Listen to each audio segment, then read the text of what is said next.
Torba muraasa dura viidiyoo irratti afaan ishee carqiin cuqqaalamee fi miilli hidhamee yeroo dararaan irratti raawwatu kan mul'ataa turte shamarree Na'imaa Jamaal gadhiifamtee jirti. Na'imaan barattuu piripaaraatoorii taatee utoo jirtu barumsa ishee addaan kuttee jireenya fooyya'aa argadha laataa jettee jireenya godaansaa filatte. Abjuuf mul'ati ishee gammoojjii Liibiyaa keessa qaxxaamurtee Awurooppaa seenuudha. Garuu mucayyoon nan jiraadha jettee manaa baate fiixee boolla du'aarra geesse.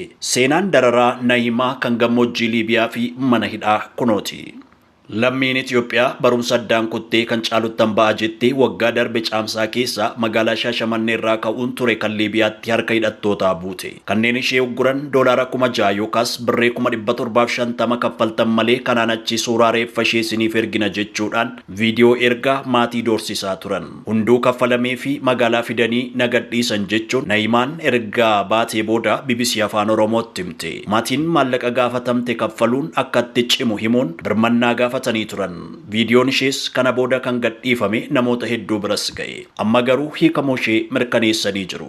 Kanas ergine birree 300 kaan achitti guutan. Gargaarsuma jechuudha walumaa gala jetti obboleettiin ishee Iftuu Jamaal. Ishee waliin kan ugguraman lammiileen Itoophiyaa baay'ee ta'uu Na'imaan himtee jirti. Ishee fi kanneen kaan muraasni kaffalamee fi qofti gadhiifamuu dubbatte. BBC'n bilbilaan yeroo ishee dubbisu dadhabbii fi dhukkubsattee akka jirtu haasaa ishee irraa hubachuun ni danda'ama. Godaantota qabanii qarshii gaafachuun gidirsuun gurguruun illee Liibiyaa keessa akka jiru kana dura BBC'n lammiilee Itoophiyaa kaanis dubbisee gabaasee ture. Na'imaan baatii 8 dura ture bakka dhaloota ishee naannoo Oromiyaa magaalaa Shaashamannee irraa karaa Gondar biyyaa kan baate. Haa ta'u malee harka hidhattootaa bu'uun dararaa arguu himte. Isheen ala godaantonni biyyoota Afrikaa kaanis rakkoon wal fakkaataan isaan quunnama. Dhaabbileen mirga namoomaa wanti Liibiyaa keessaa deemu daldala garbaati jechuudhaan ibsu.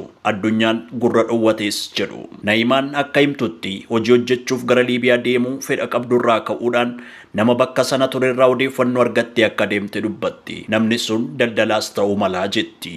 Gaafachi geessu garuu carraan ishee harka namoota gara jabeeyyii galuudhaan mana hidhaa seente. Mana hidhaa keessattis beelli, dhukkubni, reebichiif dararaan ulfaataan irra ga'u ibsiti. Wanti nyaatamu makaroonii qofaa isas guyyaatti yeroo tokko caalaa akka hin nyaanne ta'us dubbatti. Bilbila bilbiluu akka sodaattu dararaan irra ga'es jechootaan ibsuun akka itti ulfaatu Na'imaan dubbatti.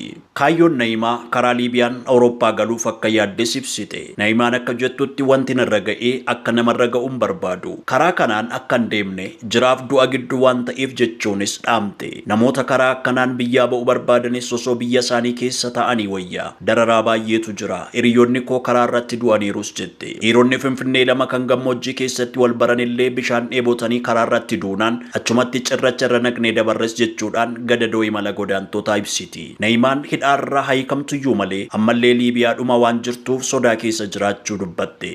Wanti boruu uumamuun beeknu rabbitu beeka jechuudhaanis seenaa ishee BBCdhaaf qooddee jirti.